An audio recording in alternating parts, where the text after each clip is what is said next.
Welcome to 15 Minute Bites, the podcast where tech conversations come in small portions, but it's always with a great recipe on the side. And man, I am pleased to have Jill McKinley as a guest.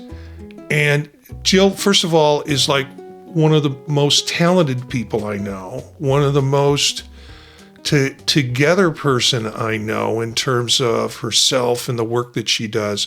You might know her as Jill from the Northwoods, and she does a series of podcasts that take time to see them or watch them live or listen to them because the things that she talks about will help you grow in lots of different ways. So it's wonderful when you run into folks that are talented like Jill and then just do marvelous work to kind of raise everybody's spirits in the process. I'm getting a little choked up even talking about it. You're choking me up.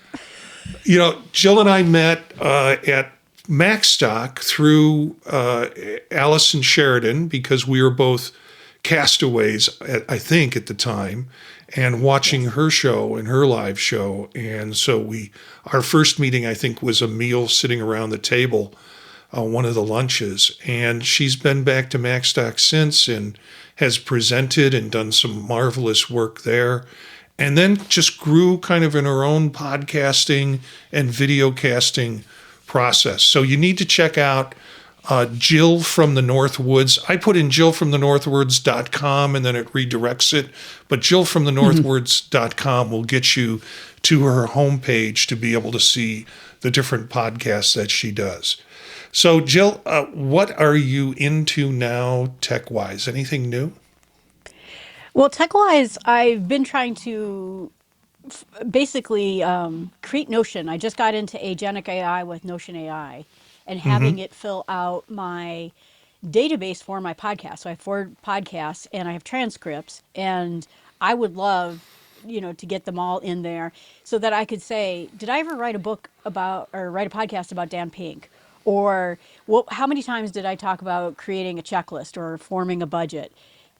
Yeah. Or what's another good idea? I'd like to revisit this. How can I take this podcast and revisit it again? And so I'm working right now on Notion AI to produce this massive database of all my content. Yeah, I need something like that because, mine are in file folders or some of the show notes I store just directly on Google Drive, and it's just all over the place for me to kind of remember. And sometimes I'll propose a show to people I'm working with and go, yeah, we did that. And I'm like, oh, yeah, I kind of forgot. Well, I thought it was a conversation we had on like In Touch with iOS. You're also on In Touch with iOS, but it turned out it was a show that I did 15 episodes ago. And so kind of organizing all of that. And you have become a master in the use of Notion. I've seen you present that at Macstock, and that's inspiring for those of us who are trying to get into that coordination. I'm holding out that Apple will come out with a simple database that, we've talked about that with their acquisition, that we might see a database iWork app, or if you want to still call it iWork, in the future. Jill, you do some remarkable work, and then on top of that, then you suggested what I thought was a very creative idea for food and for the show, a bite. You said, well, I'm not sure if I cook, but I do make homemade ice cream. And I'm like, let's go with it. So, and the thing for me is I've never had homemade ice cream. In all of my life, I've heard people that make it and they talk about it, but I've never been in a situation of making homemade ice cream. I was doing a show with my son just earlier today, and I said I was going to meet with you and you're going to talk about homemade ice cream. And he went all nuts because we never did it in our household, so I don't know why he went all nuts. He goes, I went camping with his fiance, and we got like a bag of ice, and then we got a smaller bag of ice, and we poured in milk and some sweetened condensed milk, and shook it all up, and we had really good ice cream. And I was like, I never heard of that.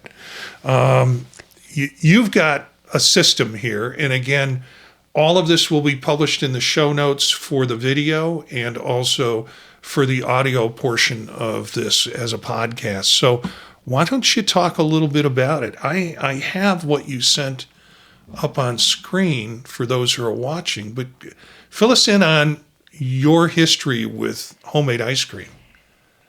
Well, what's interesting about it is that I said I don't cook. I actually cook quite a bit. I just don't follow recipes. I am a systems person. And what my goal in all of this with the ice cream was, I decided that I was going to research what makes it's actually custard. So it's a little Yeah. bit richer than ice cream. What is the perfect formula for every kind of custard you can have? And then from there, you can launch it into chocolate custard, peanut butter custard.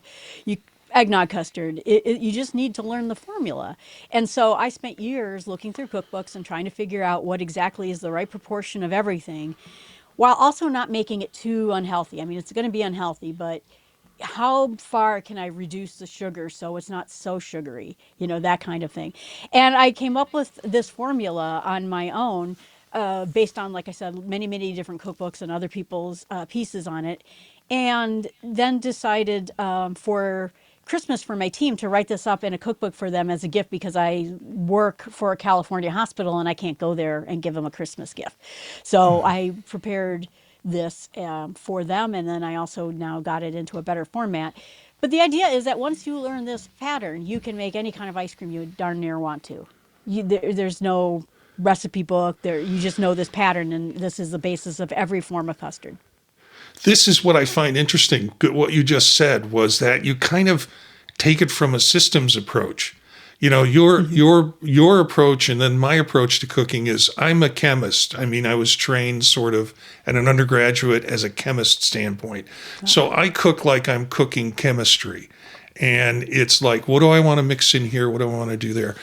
The recipe is, there's a couple of things about your recipe, and folks will see it if they check in the show notes.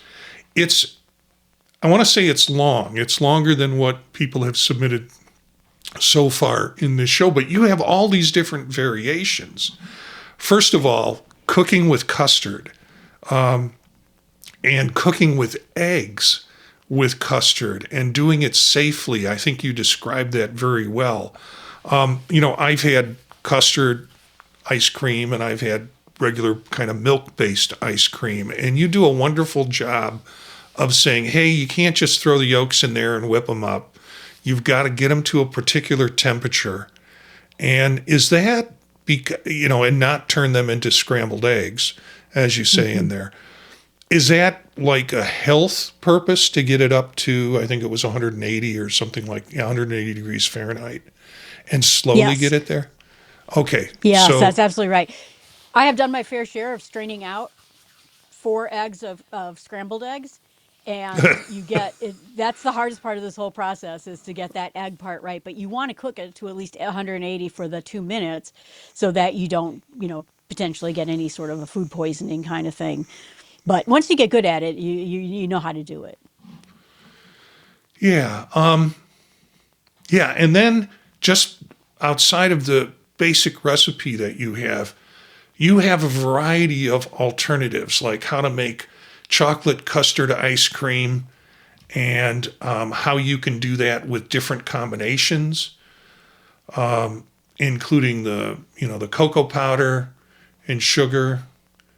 And then you also have real coffee ice cream if you want to make that derivation of this ice cream recipe that you have, and peanut butter custard ice cream, and also kinds of interesting add-ins if you want to add them in. Fruit, and how to do that. Candy bars, peanut butter for Reese's peanut butter or Butterfinger. That would be my add-in right there. And then caramel filled. You have so many valuable pieces here for folks who want to make their own ice cream. Now, you describe having a machine to do this for you? Sure, there's a number of ice cream makers out there. I have the Cuisinart machine that's about a quart and a half, but there's Ninja. There's a million brands out there that you can do this with. There's even a camping. You said that your son does it. There's a camping ice cream maker Yeah. out there, which I assume does the same thing that your son is doing, but Yeah. doesn't require any electricity. But the modern ice cream makers are very easy to use. You used to have to freeze these bowls ahead of time, and then you would make your ice cream. Now the machines themselves actually produce the freezer temperatures, and so you can make batch after batch after batch, and so you can make many different batches of ice cream. So yeah. Yeah. The only memory I have of it is seeing somebody make it where they had to put ice around the outside, then they had a paddle thing and they had to do it with Crank. them. But all of that is done with these ice makers nowadays automatically. Yeah. Is what you're saying. Yeah, automatically they run around somewhere from 120 to $200, and they're all really so you can make on demand any flavor you want. So funny story is during the pandemic that we got started at it right at the beginning, and the first thing I did is I went grocery shopping because I didn't know what was going to happen next, and I said, I'm going to make myself some ice cream, and then I made myself my favorite, which is maple nut ice cream.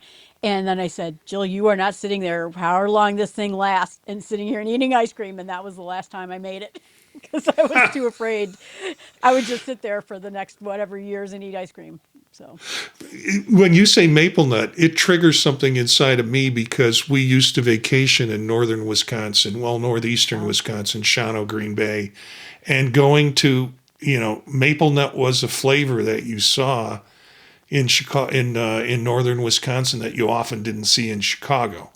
So yeah, that's cool. That's very cool. kind of one of my specialties is making old fashioned ice cream because I get a lot. So back when I worked in an office, I used to bring ice cream for all our company events. Yeah. And for Christmas and for whatever, every event I'd make ice cream. And so people would ask me for flavors, and many times they asked me for the very old fashioned ones. Could you make, what is it, Tin Moon? Moon Tin? I don't know what it is, but Tin Moon, I think it is. And I figured out how to make it and I made it. Or someone asked me for bacon and strawberry ice cream, which is wild. And with this formula, I said, well, yeah, this formula works for everything. And so I was able to make any kind of ice cream, but I really specialize in the old fashioned flavors.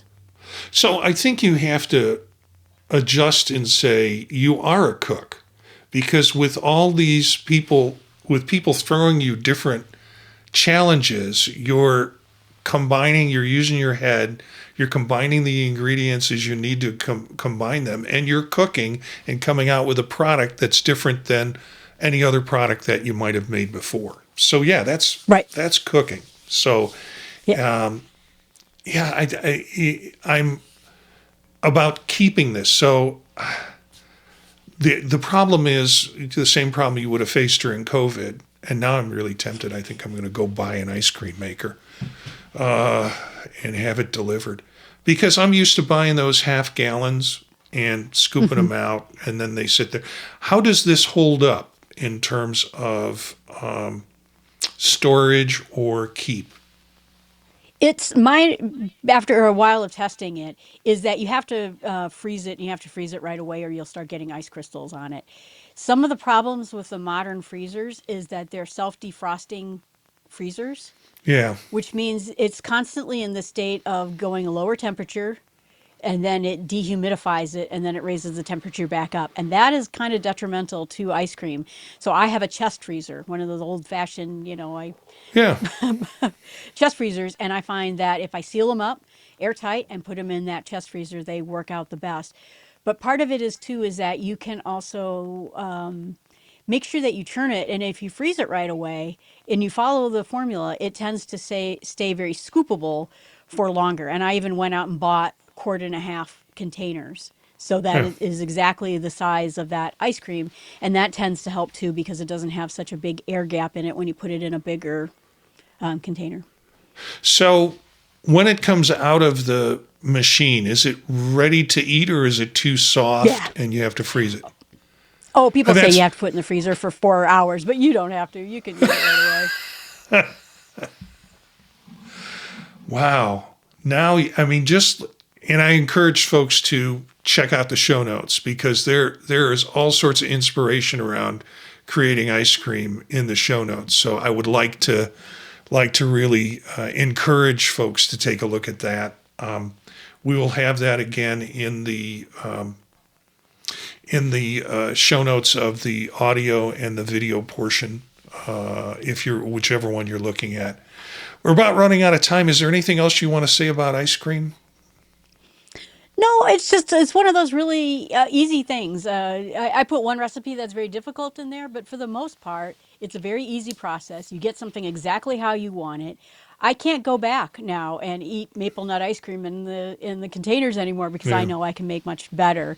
So this is just like a fun, cool thing that you can do with you and your family, and just you, Yeah. and and you get something really great out of it. And like I said, it's only a quart and a half, and so you can just make it on demand and say, oh, this week I wanted maple nut, next week I wanted, chocolate chip.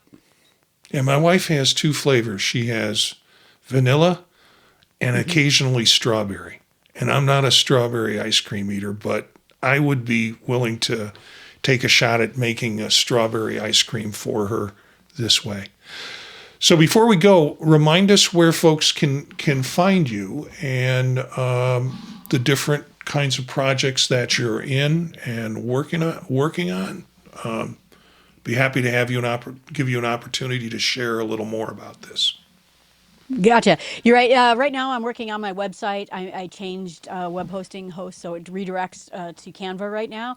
But I basically have 4 podcasts. They're all on YouTube and they're in podcasts. I think you can find them all by Jill from the Northwoods, but all the links are right here. And one is a productivity podcast. One's a nature, just enjoying nature outside your front door, not from a deep, dark science kind of way, but just like, why did that lake make that noise? Why do trees split apart when it gets really cold? And then the 2 are other based on the Bible, and 2 Bible podcasts. So Yeah, all of them capture the spirit of who you are. You're Jill from the Northwoods. It's the faith piece, and it's also the nature piece, and it's also about moving things along in small steps, which is really beautiful. yeah. So I kind of said, Allison asked me the question, well, why did you pick these 4? They're not related to each other. There's not like a tech podcast. You have 3 tech podcasts. I said, this is the intersection of who I am, right?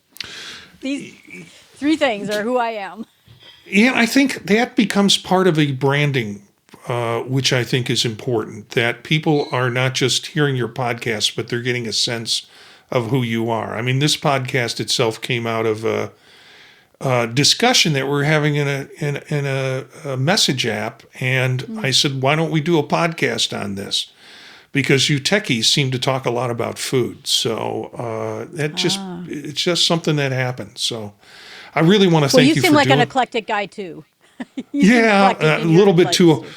Yeah, there are some podcasts I'm going to be shutting off, and then other ones that I will be and then these new ones I'm going to be spending more time with. So thanks for joining us, Jill. Just a reminder, you can find the recipes in the show notes in both the video and audio portion of it, and really enjoyed having you here to talk about ice cream. It's gotten me inspired. And, if you enjoy this show, 15 Minutes Bites, please subscribe to the show and give us a thumbs up or whatever way of sharing that. You can find out about all the other podcasts that I'm involved with at thepodtalk.net. That's the website that will redirect you to some of the things that you want to know if you want to look at some of the other things that I'm doing.